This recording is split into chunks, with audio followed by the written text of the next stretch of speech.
Hola a todos, bienvenidos a un nuevo video en mi canal de YouTube. Yo soy José, por ser nuevos, bienvenidos. Y hoy vamos a seguir hablando de la coronación del rey Carlos. En este caso, de las principales diferencias que tuvo su coronación con la de su madre, que fue 70 años antes. Y que hubo muchísimas diferencias. Voy a tratar de resumirlas las más que pueda, las más notorias. Así que vamos ya a arrancar con el video. En primer lugar, se cae de maduro que tengo que mencionar la edad de los monarcas. Isabel se convierte en reina a los 26 años y su coronación es al año siguiente cuando tiene ya 27. En el caso de su hijo se convirtió en rey a los 73 años. Es el monarca más longevo en ser coronado como rey del Reino Unido en toda su historia. O sea, ningún otro rey fue coronado a los 73 años. Así que esto ha sido histórico. Otro cambio que hubo, vamos a arrancar con el tema de cuánto tiempo duró la coronación. La reina Isabel estuvo por más de 3 horas en esta ceremonia, mientras que la de Carlos no llegó a las 2 horas, o sea que hay una gran diferencia en eso, y también con la cantidad de invitados que hubo, porque obviamente que estamos hablando de otras épocas. También eso tiene que ver con la cantidad de dinero que se gastó y la inflación que ha habido en todo el mundo en todos estos años. Estamos hablando de 70 años de diferencia, pero Isabel tuvo una ceremonia masiva al lado de la de su hijo porque ella tuvo más de 8.000 invitados. O sea, si particularmente ya parecía que había demasiada gente en esta, que había 2.000 aproximadamente, no sé dónde metieron tanta gente en la Bahía de Westminster en la otra, porque realmente es abismal la diferencia. Lo mismo ocurre también con el tema de la procesión desde Buckingham a la abadía y viceversa.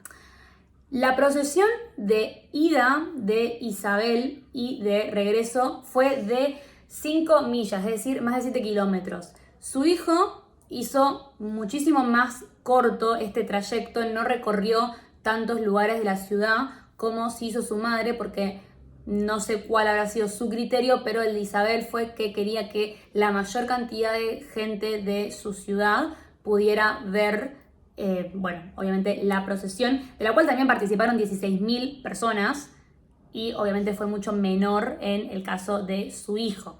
Al mismo tiempo se habló de la cantidad de soldados que había, de militares, desde unos 30.000 en el pasado a 6.000 en la actualidad. Este es un dato que a mí me llegó y que yo lo dudo, por eso lo pongo en tela de juicio, porque a mí me parece que había un poquito más de 6.000 personas, pero realmente no sé. Había muchísimos más en la procesión de regreso al palacio que de ida a la abadía, pero bueno, esa es una de las diferencias. Lo mismo también con las carrozas que fueron utilizadas.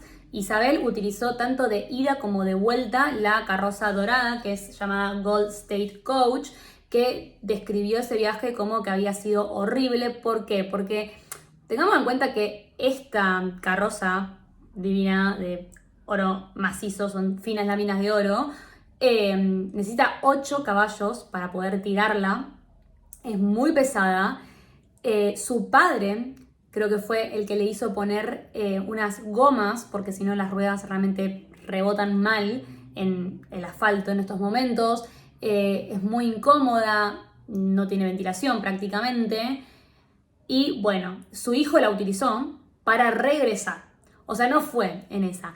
La que utilizó para ir es la que su madre utilizó en el 2012 para su jubileo de diamante, que celebraban los 50 o 60, no recuerdo, 60 años de su reinado, que es de Diamond Jubilee Stagecoach, que es, bueno, sería la carroza de diamante. Y esto también fue histórico porque hasta el momento, o sea, solamente la habían utilizado su madre Isabel y su padre Felipe en este evento, así que Carlos y Camila son las únicas otras personas que la han utilizado, en este caso para ir desde el palacio hasta la abadía. Ya que menciono a Camila, también hago referencia a que en este caso Camila fue coronada como reina consorte, mientras que Felipe en la coronación del 53 no fue coronado porque la heredera al trono era la reina, por ende su marido no se convierte en rey en la tradición británica. Sigamos también hablando de esto que nos va llevando un personaje al otro. Felipe fue el primero en jurarle lealtad a la monarca en ese momento, seguido de distintas otras figuras que representaban uno al ducado, otro a los condes, vizcondes, etc.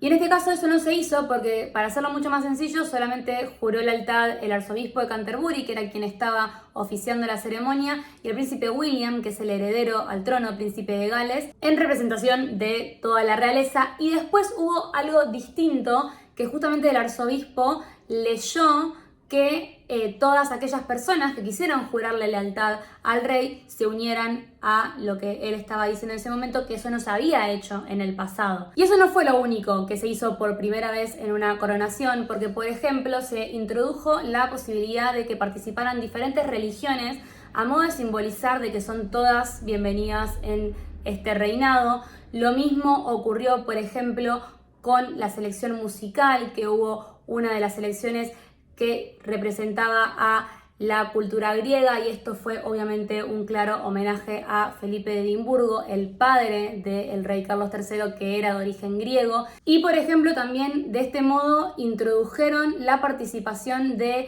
idioma galés, del dialecto escocés, el dialecto irlandés y varias notas, por así decir, de simbolizar la unión entre todo el reino, y también el cambio de paradigma, porque en un momento de la ceremonia el rey es presentado a los distintos puntos cardinales de la abadía, que está prácticamente construida en una especie de cruz. Entonces lo presenta al este, oeste, norte y sur. Y en la coronación de la reina Isabel eso fue hecho únicamente por el arzobispo. Y en esta oportunidad eso fue distinto, porque además del arzobispo hubo otras 3 personas que también simbolizaron la presentación del rey a cada punto cardinal, uno en cada uno, que eso permitía dar como hincapié al hecho de la inclusión femenina, al hecho de la inclusión de las personas de tez negra y otras cuestiones que obviamente en el pasado, debido al paradigma diferente de la sociedad mundial, no se hicieron. Lo mismo también ocurrió con la persona que sostuvo todo el tiempo la espada, que está al lado del rey, que se la presenta, que lo acompaña en todo momento en la ceremonia, y que históricamente era un rol que le correspondía a un hombre. En este caso, Penny Mordaunt fue la seleccionada. Dicho sea de paso, pausa, amé el outfit divino, extraordinario. Seguimos con los datos, que fue la primera mujer en convertirse en esta persona que lleva este rol tan importante en la ceremonia. Vamos también a mencionar que la ceremonia tuvo un cambio importante en el sentido de pasaron 70 años, pasaron muchas cosas en este tiempo en este país. Y eso tiene que ver con que desde que asumió la reina Isabel hasta que asume su hijo, el rey Carlos, hay 15 naciones que los han quitado como cabeza de estado. Vamos a recordar que la Commonwealth, que es esta mancomunidad de estados que en algún momento también han pertenecido al Reino Unido, hay muchas naciones que son independientes, pero que a su vez, o sea, su máxima autoridad son ellos. Canadá, Australia, o sea, ¿hasta qué punto son 100% independientes? Teóricamente, la última palabra, por así decirlo, la terminan teniendo ellos, porque su máxima autoridad son ellos aún. Entonces, ahí hay un pequeño cambio, porque cuando el monarca hace el juramento, en el caso de Isabel, ella promete gobernar por sobre, voy a leerlo, el Reino Unido de Gran Bretaña e Irlanda del Norte, Canadá, Australia, Nueva Zelanda, la Unión de Sudáfrica, ya obviamente ha cambiado el nombre, Pakistán y Sri Lanka, y también todas las posesiones de otros territorios que sean suyos. A ver, Carlos, obviamente, hay un montón de territorios que ya no tienen control sobre sus territorios, y además lo simplificó mucho. Lo simplificó muchísimo porque él prometió, o sea, gobernar sobre la gente del Reino Unido, de Gran Bretaña e Irlanda del Norte, y sus otros reinos y territorios. O sea, directamente no dijo con nombre y apellido un país, lo cual me parece muy bueno. Pero bueno, también nos lleva un poco a el tema de las protestas. No hubo protestas en la época de Isabel en el 53, porque obviamente la monarquía tenía muchísima aceptación. Hoy en día, el otro día en la coronación decían, pasaron de tener medianamente bastante aprobación a un 58%. De todos modos, la gente sigue votando. Lo vi en una votación justamente que hizo la BBC y, o sea, más del 50% vota que está a favor de la monarquía y particularmente creo que si siguen reinando es por algo. También otros notaban que ya no tienen el mismo poder que antes y eso es verdad, pero a la vez, o sea, siguen cuestionando el hecho de que llevan mucho dinero. Hay un montón de cosas, pero si siguen estando es porque particularmente también soy consciente de que nunca han tenido otra forma de gobierno los británicos. Entonces, no sé hasta qué punto se acostumbrarían tan rápido, o sea, se tienen que acostumbrar a otro gobierno. Realmente es todo un tema, pero bueno, hubo muchas protestas, o sea, enfrentamientos con la policía, muchos detenidos, todo un tema. También tengamos en cuenta el hecho de que acá estamos coronando a un rey y a una reina consorte que no tiene mucha aprobación por el pueblo británico, principalmente por la presencia de la figura de Lady Di aún hoy en día, tantos años después de su muerte, e incluso he leído comentarios como que ellos no la aceptan a ella como reina porque para ellos su reina siempre va a ser Diana en lugar de Camila. La verdad que eso es bastante complejo también, pero bueno, obviamente son cuestiones ya de lo que piensa la gente. Y voy a ir cerrando este video con este dato que a mí me llamó mucho la atención, porque no me lo vi venir. Como les digo, a ver, en la coronación de Isabel en el 53 había 8.000 invitados. Uno dice, la rareza está invitada de otros países. Claramente estaban invitados, pero solamente un monarca fue, que fue, si no estoy equivocada, la reina de Tonga, y los demás países enviaron a sus príncipes, o sea, no fueron los monarcas. Raro, no sé por qué. Tipo, más que nada, aparte en el 53, que estamos hablando, como les digo todo el tiempo, otro paradigma, otras realidades, o sea, me resultó muy raro eso, mientras que obviamente en la coronación de Carlos hubo muchísimos reyes y reinas.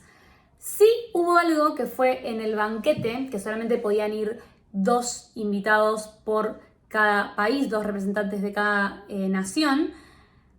Y ahí, por ejemplo, hubo ciertos países, si vieron mi video de algunos datos que se pueden dejar en pantalla previos a la coronación, ese día muchos países decidieron enviar a sus herederas al trono. Estoy hablando del caso de Holanda, del caso de Bélgica, porque bueno, fue como una selección y me pareció súper acorde, pero me llamó la atención este dato de, bueno, que no fueron monarcas a la de Isabel y sí fueron príncipes y princesas, y el caso no opuesto, pero obviamente hubo muchos monarcas en la coronación del rey Carlos. Hasta acá el video del día de hoy con estos datos. Coméntenme si me estoy olvidando alguno que ustedes tengan en mente, así lo puedo chusmear. Gracias por ver, espero que les haya gustado y nos vemos en un próximo video.